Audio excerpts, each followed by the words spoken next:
అందరికీ నమస్కారం అండి. ముందుగా మన యూట్యూబ్ ఛానల్‌కు స్వాగతం. ఈ వీడియోలో మనం కార్తీక పురాణం యొక్క 4వ అధ్యాయం గురించి తెలుసుకుందాం. దీపదాన మహత్యం, కార్తీక పూర్ణిమ, సోమవార ఫలం. జనక మహారాజు ఇట్లడిగెను: వశిష్ఠ మునీంద్ర, మీరు ఎంత చెప్పినను నాకు తృప్తి తీరలేదు. కావున తిరిగి కార్తీక వ్రత పుణ్యమును తెలుపుము. ఈ కార్తీకమందు ఏ దానము చెయ్యవలెనో, ఏ వ్రతం ఆచరించవలెనో చెప్పుము అని అనగా వశిష్ఠ మహర్షి ఇట్లు పలికెను: పాపములు నశింపచేయునదియు పుణ్యము వృద్ధి పొందినది అయిన కార్తీక వ్రతమును ఇంకా చెప్తాను వినుము. కార్తీక మాసమందు సాయంకాలమున శివాలయమందు దీపారాధన చేసినచో అనంత ఫలం కలుగును. కార్తీక మాసమందు శివాలయంలో గోపురద్వారమందును శిఖరమందును ఈశ్వరలింగ సన్నిధి అందును దీపారాధన చేసిన ఎడల సమస్త పాపములు నశించును. ఎవ్వరు కార్తీక మాసమందు శివాలయంలో ఆవునేతితో గాని, నువ్వుల నూనెతో కాని, విప్ప నూనెతో కాని, నారింజ నూనెతో కాని భక్తితో దీప సమర్పణ చేయునో వారే ధన్యులు. వారు ధర్మజ్ఞులు, ధర్మాత్ములు అగును.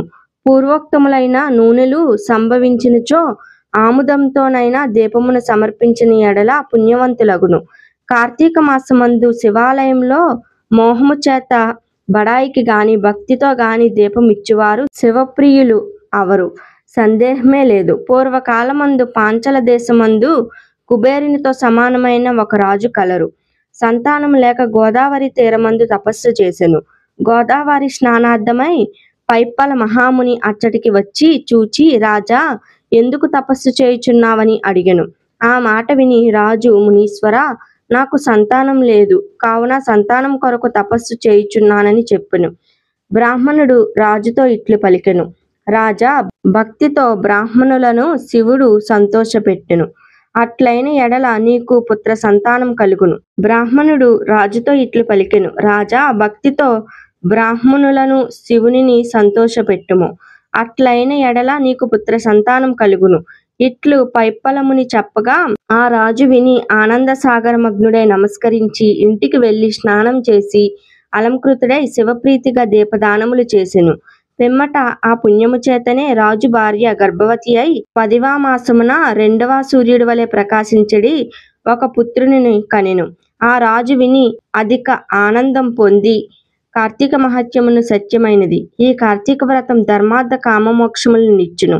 సమస్త భూతములకు కార్తీక మాసం శుభప్రదం అని వచించెను. తరువాత రాజకుమారునకు శత్రుజిత్ అను నామకరణ చేసి బ్రాహ్మణులను గోభూదానాదులతో పూజించెను. తరువాత బాలుడు క్రమంగా వృద్ధి నొంది యవ్వనవంతుడై, సూర్యుడై, సుందరుడై, వేశ్యశంగలోలుడై, అంత తృప్తి లేక పరస్త్రీల యందు ఆసక్తి కలిగి ధనాధికమునిచ్చి వారిని లోబరుచుకొని సంభోగించెడివాడు.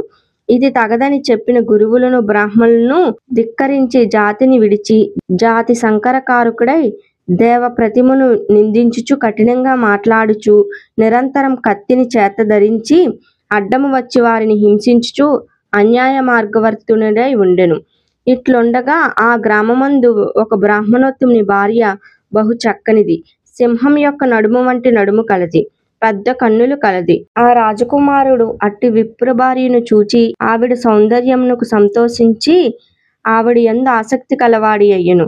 బ్రాహ్మణుని భార్యయు రాజకుమారునందు ఆసక్తి కలదాయెను. తరువాత ఆ బ్రాహ్మణుని భార్య అర్ధరాత్రి యందు భర్తను విడిచి రాజకుమారుని వద్దకు పోయి అతనితో రాత్రి శేషవంతియు సంభోగించి ఉదయానికి పూర్వమే తిరిగి ఇంటికి వచ్చెను. ఈ ప్రకారంగా అనేక దినములు జరిగినవి. ఆ సంగతి బ్రాహ్మణుడు తెలుసుకొని నిందితమైన నడతగల భార్యను రాజకుమారుని చంపుటకాను కత్తిని చేత ధరించి ఎప్పుడు చంపుటకు వీలు దొరుకుతుందా అని కాలమును ప్రతీక్షించుచుండెను. ఇట్లు కొంతకాలం గడిచిన తరువాత ఒకప్పుడు శివాలయంన కార్తీక పూర్ణిమ సోమవారం నాడు బ్రాహ్మణి తన చీర అంచును చింపి వత్తిని చేసెను. రాజకుమారుడు ఆముదమును తెచ్చును.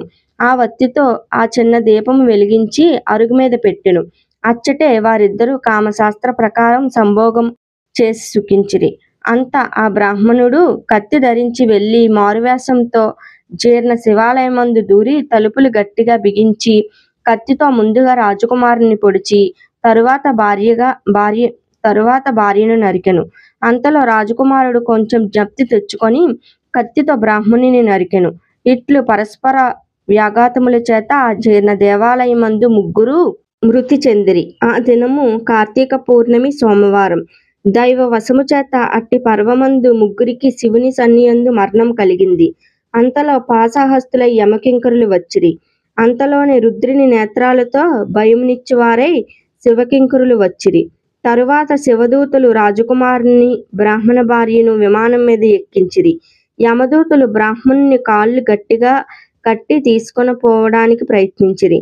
ఇట్లు తన భార్యకు రాజకుమారుని కైలాస గమనమును తనకు యమలోక గమనమును చూచి బ్రాహ్మణుడు శివదూతలారా, నా భార్య జారిని, ఈ రాజకుమారుడును జారుడు కదా, నేను బ్రాహ్మణుడును సదాచారవంతుడును కదా, నాకు ఈ గతి ఏమి, వారికా గతి ఏమి అని అడిగెను. శివదూతలు ఇట్లు చెప్పిరి, బ్రాహ్మణోత్తమ, నీవన్న మాట సత్యమే కాని అందొక విశేషమున్నది చెప్తాము వినుము. ఈ నీ భార్య పాపాత్మురాలును జారిని అయినప్పటికీ కామమోహం చేత కార్తీక పౌర్ణమి సోమవారం నాడు శివాలయమందు దీపారాధనకు గాను తన చీరను చించి వత్తిని చేసి ఇచ్చినది గాను దీని పాపములన్నీ భస్మములైనవి. ఈ రాజకుమారుడు దీపార్థమై ఆముదం తెచ్చి పాత్రలో ఉంచి ఇచ్చినందుకు క్షీణ పాపుడైను. కాబట్టి కామమోహం చేతనైనను శివాలయమందు దీపదానం చేసినవాడు ధన్యుడు, సర్వయోగులందు అధికుడగును.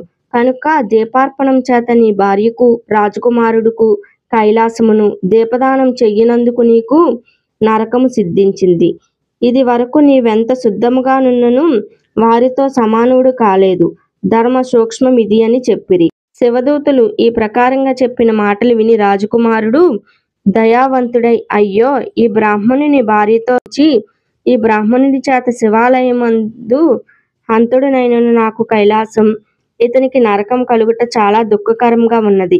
కాబట్టి నా దీపదాన పుణ్యమును కొంత ఈ బ్రాహ్మణునకు ఇచ్చెదను. ఏకకాలమందు మృతి నొందిన మా ముగ్గురికి సమాన గతియే ఉండవలెను. ఇట్లని ఆలోచించి తన దీపదాన పుణ్యమును బ్రాహ్మణునకు కొంత ఇచ్చెను. ఆ పుణ్యము చేత బ్రాహ్మణుడు దివ్యమైన విమానం ఎక్కి కైలాసమునకు పోయెను. ఆ జ్ఞానముతో చేయబడిన ఒక దీపదానముచే ముగ్గురు కైలాసమునకు పోయిరి. కాబట్టి తప్పక కార్తీక మాసమందు ధర్మమును చెయ్యవలెను. అట్లు చెయ్యని వాడు రౌరవ నరకములు పొందును. కార్తీక మాసమందు నిత్యము శివాలయమందు గాని విష్ణాలయమందు గాని దీపములను సమర్పించిన ఎడల దిదాన పుణ్యముతో జ్ఞానమును పొంది తద్వారా పునరావృత్తి రహిత మగు మోక్షము నొందును. దీనికి సందేహం లేదు. కార్తీక మాసమందు హరి సన్నిధిలో స్త్రీలు గాని పురుషులు గాని తన శక్తి కొలది దీపార్పణ చేసిన ఎడల సర్వ పాపనాశనం కలుగును. కాబట్టి నీవు శివాలయమందు కార్తీక మాసమున దీపముల పంక్తి సమర్పించుము. కార్తీక పురాణం 4వ అధ్యాయం సమాప్తం. తర్వాత వీడియోలో మనం కార్తీక పురాణం యొక్క 5వ అధ్యాయం గురించి తెలుసుకుందాం. ధన్యవాదములు.